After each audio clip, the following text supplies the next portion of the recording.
last week on The Pulse. Under the lights at Kyle Field, close to 105,000 strong on hand. Just got to finish it, okay? Great stop. We got to keep playing.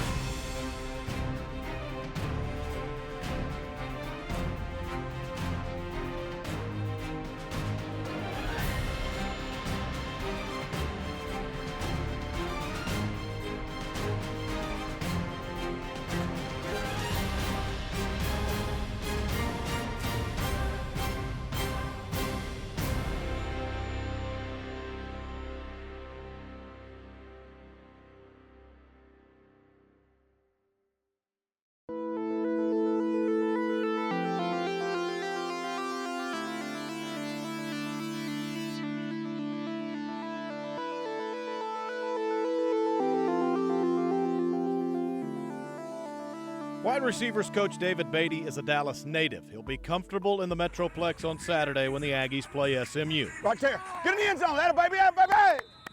Atta baby 18. Hey, get them going, Malcolm. They need some leadership. And I'm going to work here. Boom. Strong outside to regain that position. He goes hard down inside. I'm going to be strong with that outside to push him down in. All right? Let's go. Let's go. Right there. Boom. Pick it up. Scoop it, score. Scoop it, score. Get in that end zone.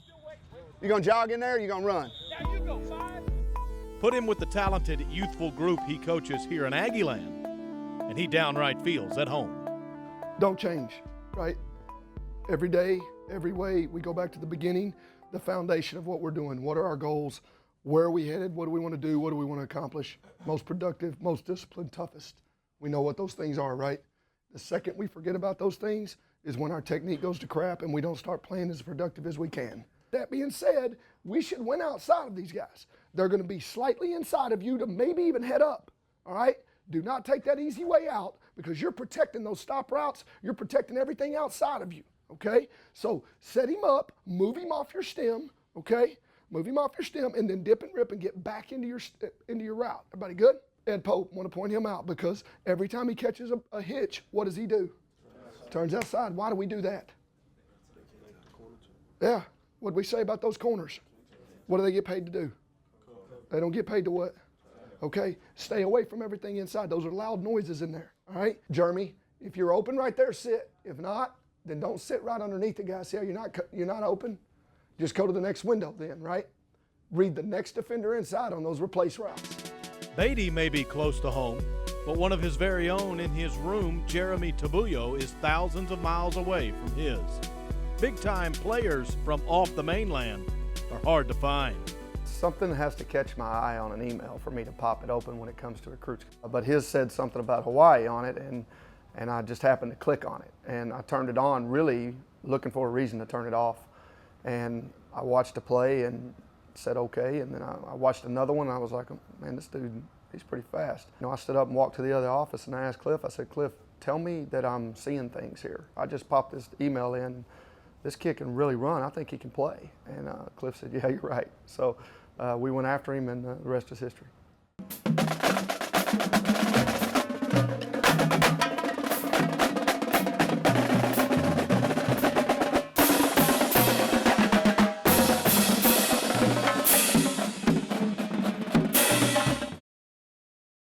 The Pulse, Texas A&M Football is presented by AT&T, building you a better network.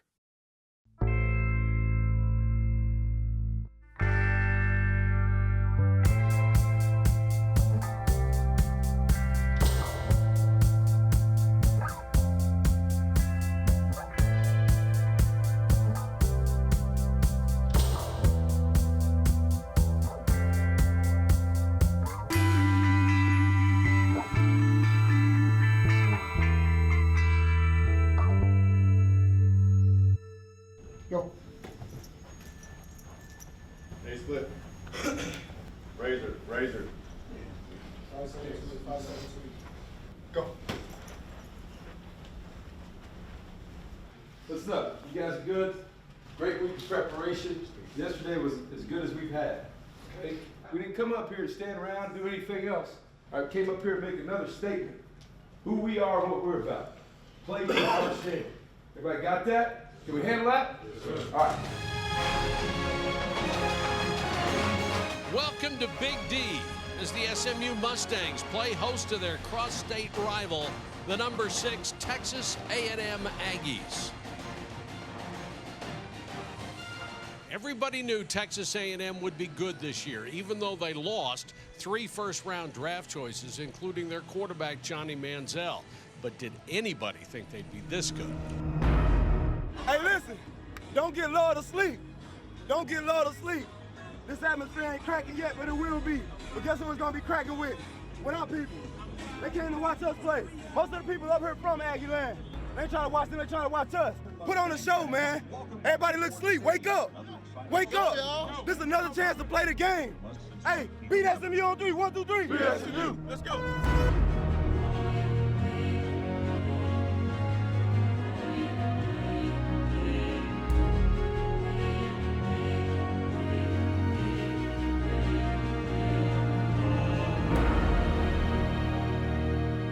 Started off with a personal foul down there.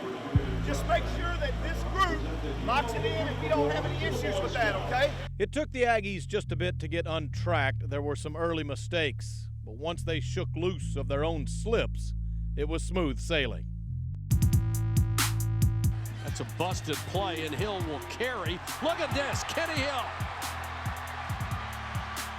Still on his feet, down to the 10-yard line. Williams again turns the corner inside the 5, touchdown. Keep my tempo going, it's a big deal here. Including health center possessions and registered nurses, immunization plans, including flu shot. Under pressure, the first sack of the ball game. Castle flushed out of the pocket, and down he goes. First action of the season. Nice to have him back going into the teeth of the schedule for A&M. Jeremy Tabuyo paid heed to Coach Beaty's words during the week. His mindfulness will help him say aloha to the end zone for the first time in his Aggie career. On 3rd down and inches, we will throw, and it's a catch. It's a first down. Broken tackle, another broken tackle. 10-5, and a touchdown by Tabuyo. 30 yards on that one on the 3rd down and short. Well, it looked like you were going to run out of bounds. You turned outside out, what's he doing? And then you broke it right up the sideline. Them boys, they ain't frozen. They stopped. Roll to the right, looking down the field, throws back across his body, seals Jones, caught it, 10-5, tripped up from behind. Start the option, pitch it around the corner. That's going to be a touchdown, and getting in on that one will be Trey Williams. That's probably the easiest touchdown of my life. Williams burst straight up the middle. 3 rushing touchdowns, and they are just having their way. With only 34 seconds remaining till halftime, A&M looks for one more connection before the break. They're going to throw it. Here is Hill, a lot of time, man in his face, throws deep. He's got a guy if he can get it to him, and it's a catch, and they got a chance to score, and they will. And that will go 70 yards, and a touchdown, Texas A&M, and that's Josh Reynolds, and that will be his 4th touchdown of the season. One play. It's just not in the Aggies' vernacular to run the clock out. It just isn't. Throw to the far sideline, caught Tabuyo at the 40, but he broke a tackle, broke another tackle, foot race, coming back to this side. He's got a chance to score. He will. This segment of The Pulse, Texas A&M Football, is brought to you by Bud Light, the perfect beer when you're up for whatever.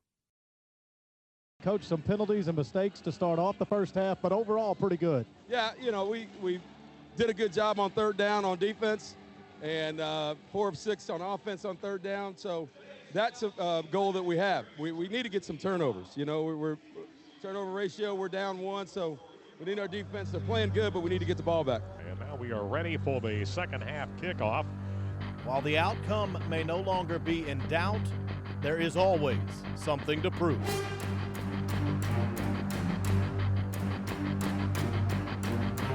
And on the 3rd down, the snap, pocket at the 35, throws high, almost picked off. Kyle Allen now will be the quarterback here in the second half for Texas A&M. Allen to the sideline with this, a leaping catch, the 45-yard line. Boone Niederhofer. That is a career long of 50, and the Aggies just went up 41-3. Kristich under pressure. And big number 96, Jay Arnold, missed him the first time, came back, got him the second time. That is the 7th sack for Texas A&M. Arnold from this area. Liking the feel of the end zone turf in the first half, Tabuyo looks to find it again in the second. Low snap, controls it, throw to the far sideline, caught Tabuyo at the 40, but he broke a tackle, broke another tackle, foot race, coming back to this side. He's got a chance to score. He will. Jeremy Tabuyo, 50 yards. Any lack of skill players on this team? I was going to say, how many cutbacks and good reads of the field was that by Tabuyo? These guys are just loaded. Yeah. He will, way faster than Jeremy, but Jeremy way faster than you. And boom, you. Damn, so got faster than you. Everybody faster than you. You service who we got. Not so faster than you.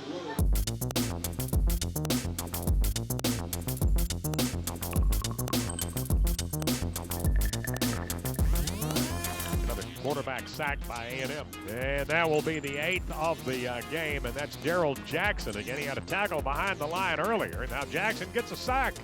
White, handoff, hits the line of scrimmage, broke one tackle, broke a second, and about 14 yards, maybe 15, down to the SMU 43-yard line. Wow.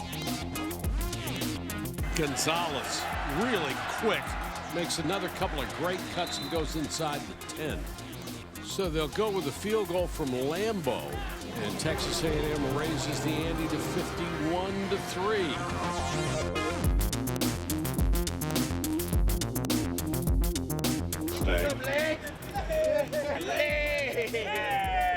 Big Daddy long legs. Good job, baby. Look fast.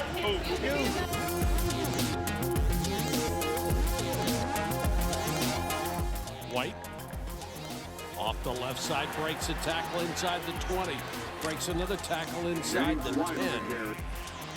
Allen to White on the option, and White is in for a touchdown. They came in here, kept their concentration, and they win it going away 58-6. Put your hammer up, boss. Put your hammer up. Put your hammer up, man. What's up, bro?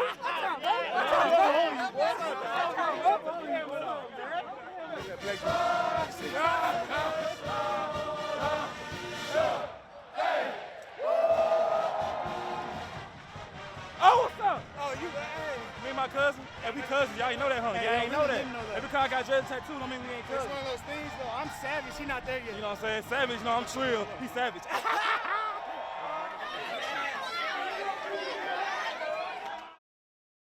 This segment of The Pulse, Texas A&M Football, is brought to you by Pepsi. Now is what we make it. Grab a Pepsi and some friends and get out there and live it. It's time to live for now.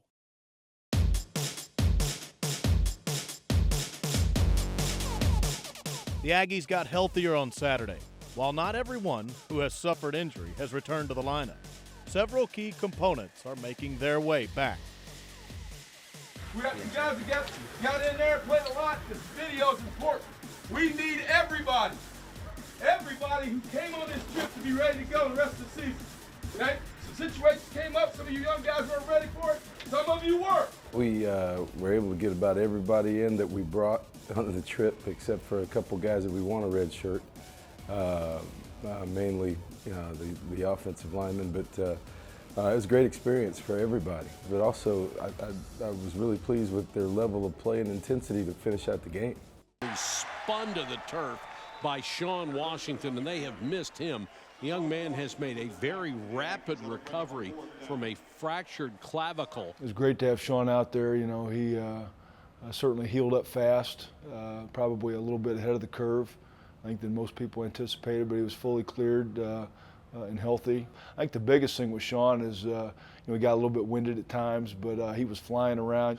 Great to get his demeanor, his attitude out there. He loves to play the game, and he brings it every time he takes the field.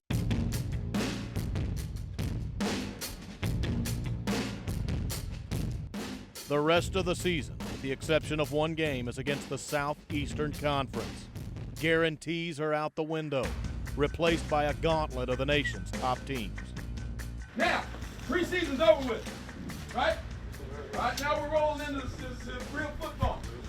All right, same trip, same deal next week. Let's make sure we don't wait till Friday, like this week, to really prepare. You got me? Yes, sir. Monday, Tuesday, Wednesday, not as good as we've been, okay? Not as good as we've been, but let's make sure this week we come ready to roll and win the game on Monday, Tuesday, Wednesday, Thursday, and Friday, so that Saturday's easy. Sir. Got it? Yes, sir. The Arkansas Razorbacks will take their swing at the Aggies this weekend. They pretty much bludgeoned Tech, just had their way with them. And for us, it's a combination of two things. We've got to be physical to stop the run, but they also do a great job of play action pass, some misdirection. And so that's where the discipline comes in. I discipline out of the back end. He'll bring a smash mouth approach to the game on Saturday. It will be a physical football game, and like I said, our guys will be ready and up for the challenge. Today we're here to celebrate 13 young men who are getting their rings, 7 players, 6 managers, and so it's a great thing. We're real fortunate that the association will come over, because we travel on Fridays in the fall. I think it's important we have all of our players in the room, and then families, moms, dads, brothers, sisters, and also professors and advisors that really help some of our guys. And what it does is I think it shows the younger guys on the team why they really came to Texas A&M, and that's to get a degree and get your Aggie ring. This Aggie ring is an academic achievement. 90 hours of completed credit towards your degree program. That's a huge accomplishment. But as they said, the ultimate goal is that parchment, that degree. So don't let this be a stopping point. This is basically one stepping stone to get to your ultimate goal, and that is a degree from Texas A&M University. Coach, come up and help me hand these out. Taylor John Burlett, Devontae Nathaniel Burns, Benjamin A. Compton, DeShazer, Dante Everett, Andrew James Caylor, Ryan A. Lindblad, Samuel Joseph Mueller.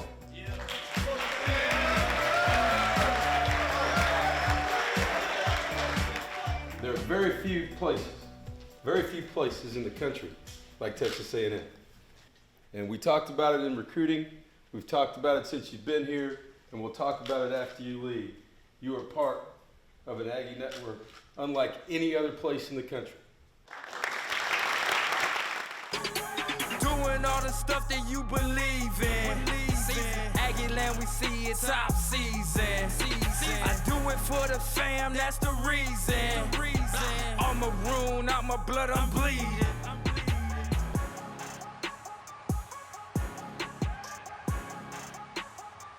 Got some steak right here, you know what I'm saying? Got some salad, got some sweet potatoes, and I got a Gatorade, baby.